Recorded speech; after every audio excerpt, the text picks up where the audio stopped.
May takbo ko si Dr. Dudong, kapoy kaya si pas na hapon na ako. Hindi ba ini mag-video niya? Kalibangan na.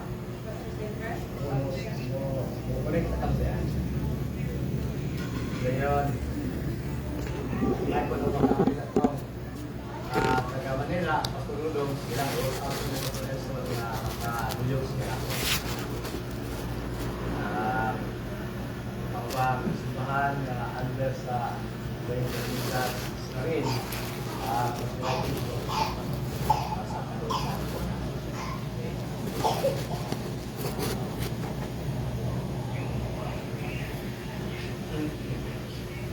Try o police bishop server o nama please na ato siya grabe ay dili basta yahan pagpunta sa tuwa o red na tuloy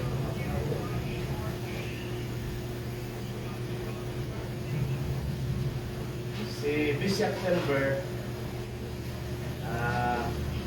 pwede rin kita makakulik niya na doon ang problema no mas may ito na inirigate ko siya direkta sa Bishop Server kung kaya kita yung magkulik mo rin sa siya ay para mahingaw po siya kulik na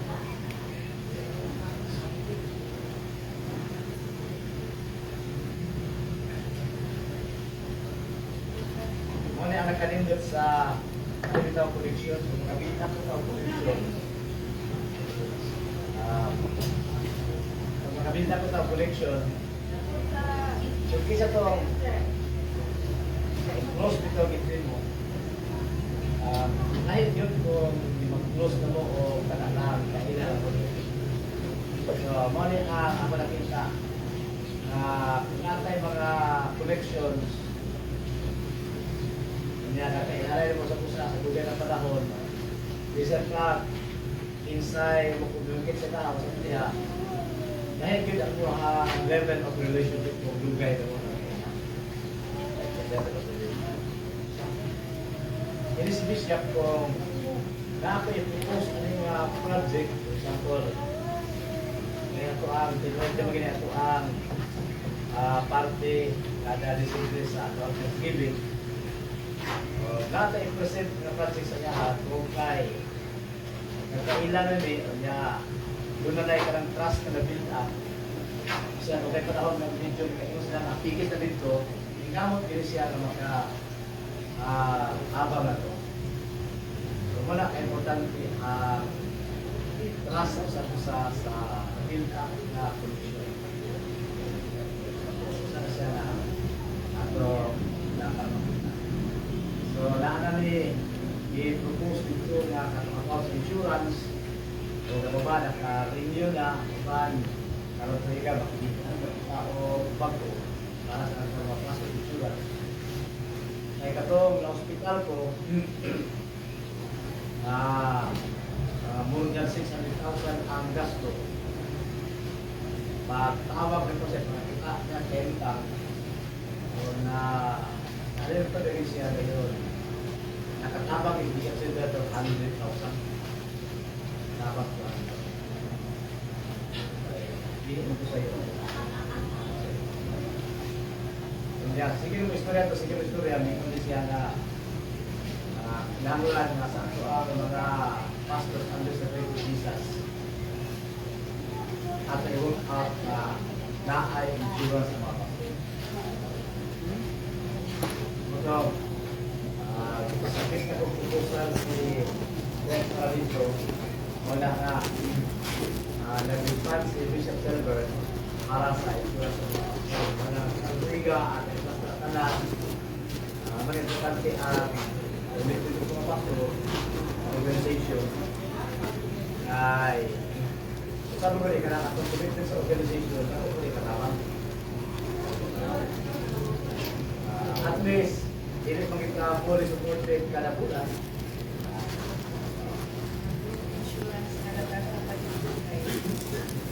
Sa group insurance, kung ato siya 100,000 death benefit dayon dili patatanan may nakarga sa pero ang akong napasok last year si Pastora Ivon o si Pastor Elson nakarga ni sila dayon si Pastora Nelly dito ni sa isa ka insurance nga group. So ug ang mama ni Pastora Jesami napasok pa man siguro siya dito kaya pa man siya kung ano wa pa man siya 65 wala 65 taman man. Mo pa na sa grupo na nga katong naatay death benefit o katulad siya. Dayon ang gina-propose ang tanako ni Bishop kay katong bisag katulad kay ang sa MaxiCare man gud na 50,000 emergency hospitalization kay 699. So mahal na siya ba so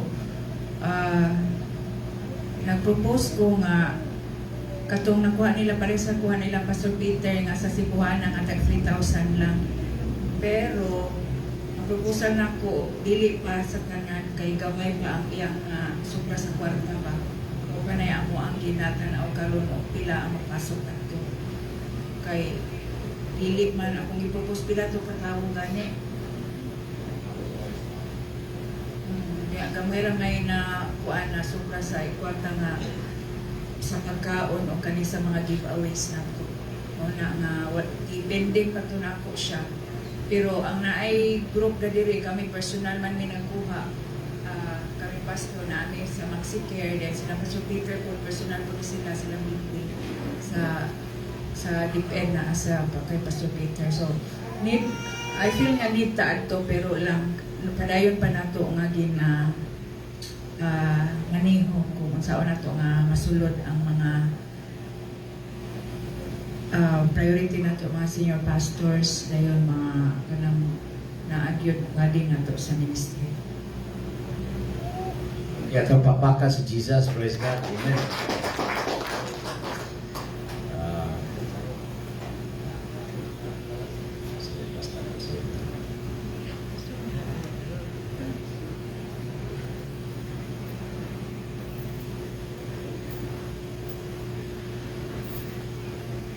Ya, mau tawag ko niya. Ito.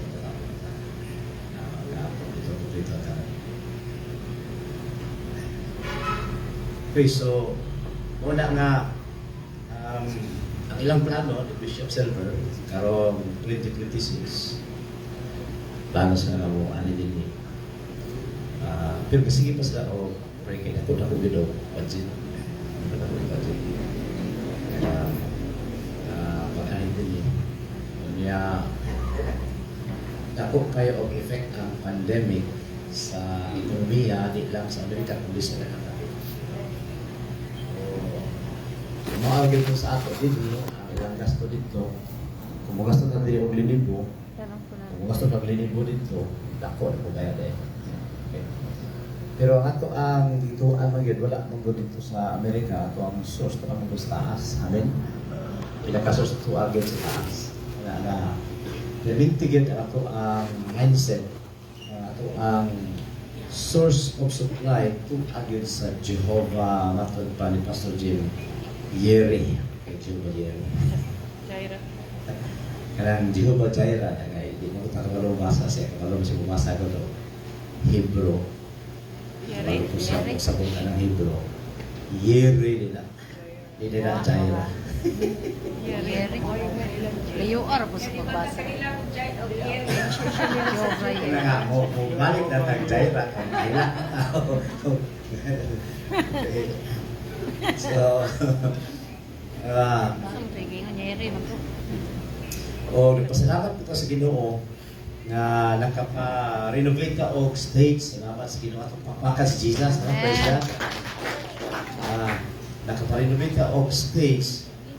Kaya, atong i-open up po ang ato ang experiences ana kay mag-uusap experiences kay basta dili renovate ka karon ilang ko pwede experiences mo ako nang i-kwenta tanan kay anang gasto ako kung ganang i-record napon siya og mga 62,500 ana po so asa gi ka ng kwarta number 1 ang ato simhan sa laman Ba itong number one yun nga nag-support ka na ako sa masalapan. Salamat sa Ginoo tagaan taon. Mga tao din supportive po. Bisan og di na to is na kanunay gina apuwa every time mag-raise up tayo sa offering. Di ginato kanang og pinanipay, pinungsanay. Pero kung sana lang yun nga musuporta sa trabaho sa Ginoo. No? Okay, kay wapo kaya ito kinahito din kada bitawang pwersa ito himong pledges ang mga tao. Kanang kinahanag yung hikap, ang hikap lang yung sa Ginoo sa kasing-kasing. So, lagi mga tao nag-commit na yun o tithes, offering, o niya, o kay mga activity nga sama ng mga December activity. Nagdalagin sila sa ilahan ng kaubupon. And then si Pastor Jim, nakahatag po siya itong mga 15,000 si Pastor Jim para contribute na. And then, ito ang natigong na mga income sa sipahan, naka-contribute po. O ang among personal, labi na ako mga personal yun ng mga blessing atong December o guban pa. Dito din ang paingon. Dito din ang paingon. So, internet para ni siya sa kamayaan sa Ginoo. Walang every time na dunay mabot nga blessing kanang mga love gift o guban pa nga mga blessing nga ihatag sa ako personal. Nya kay kapalay mga tulong kasi manang trabaho ni Luloy ani.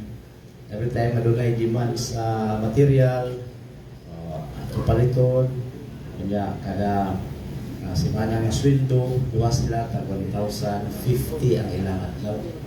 Silang duwa kay 650 o 400 so 1,050 ang ilang adlaw.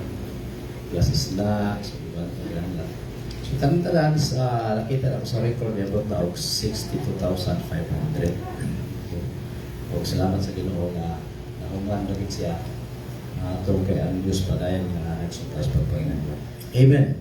Once again, pagpapaka si Jesus, praise the Lord. Kaya, samtang tanaw ko, nindot ko itong ihimo ni Pastor Wilson, din ha, nga katong going for Jesus, nga printing. Ano na ako, nga kuhaon siya, tabulag lain. Pero sige po tanaw, siya tanaw, nga ako'y nakita ng iligdagaw idea sa Ginoo, may bilin. Unang nabilin siya. Kaya nga nung ka-idea ko nga na ay butangan niya og sound booth kay katong dunay gawali din si Pastor Brad na siguro tayo missionary Brad gawali galing ko niya samtang sintan dunay revelation ng Ginoo nga hibo ang gamay nga room niya para stock room para stock sa mga gamit niya sound booth. So kahit na nga may butang ba ang sa revelation ng butangan niya. So kita na ko, pwede gila mahimo. So ito, mahimo na yun siya. Butangan kayo mga revelation. Sa tara po kita na po ganito na po kung saan kanina mahimo. So kita na po idea sa Ginoo nga putlo na siya. So may bago na idea na po na ikan sa Ginoo, putlo siya. Isang magamit na, isang mabutang dito. So, yung mga bitaw ka ng tatarakas trabaho sa Ginoo, doon yung mga pagparayag ihatag ang Ginoo. Pagparayag ihatag ang Ginoo. Saan? Salamat sa Ginoo itagaan o mga partners sa church planting, partners sa pagpamanday si Loloy, makasalig ka kung siya mo trabaho kay number 1, pas-pas, yan dili lang kaya niya, wapay bisyo. Okay? Ngayon, madahan mo, sultian ba, instruksyonan ba? Aloy, yan yung pagbuhok niya, aloy. Yung sahay, kung nasi di masabtan, kung nga ako, magtanan ng pastor, sa ako may pastor na magtanan ko siya. So, muna nga, salamat ta sa aning partnership ni Luloy na makamaoras siya mabasa ang plano kaya nga himong plano si Engineer Tatoy. Okay. So, ako ginagi pa plano ni Engineer Tatoy kaya pagbisita mo sa balay ni Engineer Tatoy, ang yahang ceiling, puro mga PVC. Ang yahang sala, PVC, kung katanaw. Pero before may nakabisita, nagsabot kami daan na imuik o plano dyan sa stage kaya ito yung patrabaho. So, ngayon mo siya, pagbisita ito, siya, so may inanihan na ito. Huwag ka na, kay Nindog na. So, ito, ipayman ko plano niya. wala pa makompleto ang plano kay mas nala ka ng plano sa pagtrabaho, wala kay perspective plan na makita ang iyang original nga porma. So ang iyang plano is kana ang tunga ang ka naman sa Way for Jesus. Ang apply no ito wala na niya tiwas sa plano kay na una po siguro sa budget. Okay. So yung plano kanang tibok di ang ceiling o kanang tunga diha ang butang yun ana wala labot na diha wala labot din eh wala pa labot na din wala pa labot ang staff room so sana lang gigo plano nga og salamat sa Ginoo nga nahuman na kompleto ang tibok nga stage. Amen. Praise God. Salamat sa Ginoo. So makita ni mo murag dili gid siya solid nga investment kay di pa niya itong building pero while nagamit na atong atimanon himutan kasaligan sa mga dili ato amen aron tagatag atong kagalingon. Okay, sa mga concept sa Bible, if you are faithful to those who are not yours, then God will give you your own. Okay, may plano pa kami ipatiwas sa pagpiligon si Mrs. na di lang talihan kung gusto kagulingong luti. Okay, ato sa kagulingong luti. Salamat sa Ginoo sa pagkaroon na anatay sugdan nga luti nga 1,000 square meters ko sa Magakay na para dito siya eskwelahan o simbahan kay pagtuo pa na siya nga tikamo pero gi tagaan na sa tag-iya sa yuta o 1,000 square meters na atong gituuan na atong mapalit o atong mabayaran sa inahinay nga pumagi. Okay, para sa kagalingong simbahan o eskwelahan. Kaya ako nakita ani nga ministry nga itugyan sa Diyos na to, partnership with siya sa simbahan o eskwelahan. Kaya dako kay impact ang eskwelahan nga nahimong na partner sa simbahan. Kaya for example, kaning amount na diri sa simbahan, napay lang po sa eskwelahan. So kung rin ma-development ang simbahan, eskwelahan, ano sa dalan? Hindi nakatabag na po ang eskwelahan kay naghanap po ang mga ginikanan sa simbahan, mga eskwelahan na nag-commit na po sa simbahan. Okay, so dako sa ikalaba. Sa ang ministry na pastor kay Lula sa Ginoo. O salamat po sa Ginoo nga karong naghinapos ang 2025 nakita na ko dunay talag sa pagpamuhat sa Ginoo sa atong mga kasimbahanan. Amen. Okay. So salamat sa Ginoo nga sa pulot kang Pastora Janine o nagbalik po ang mga tao nga atong panahon na nga medyo reaction na o withdraw pero nagbalik na karon bibon sa kada Domingo dito. Kada Sabado di ay nagulay mga activity bibo na po ang sa Kapukaw, bibo na ang sa Guba, intak ya po dito ang sa Clarin, nindot kayo. So atong pastoreon sa Pastor Elson sa di pa ko mo share of word. Pastor Elson, share me sa blessing ang gihimo nimo sa Clarin kay ang iligan na pwede kang ikasulti. Praise God. Amen.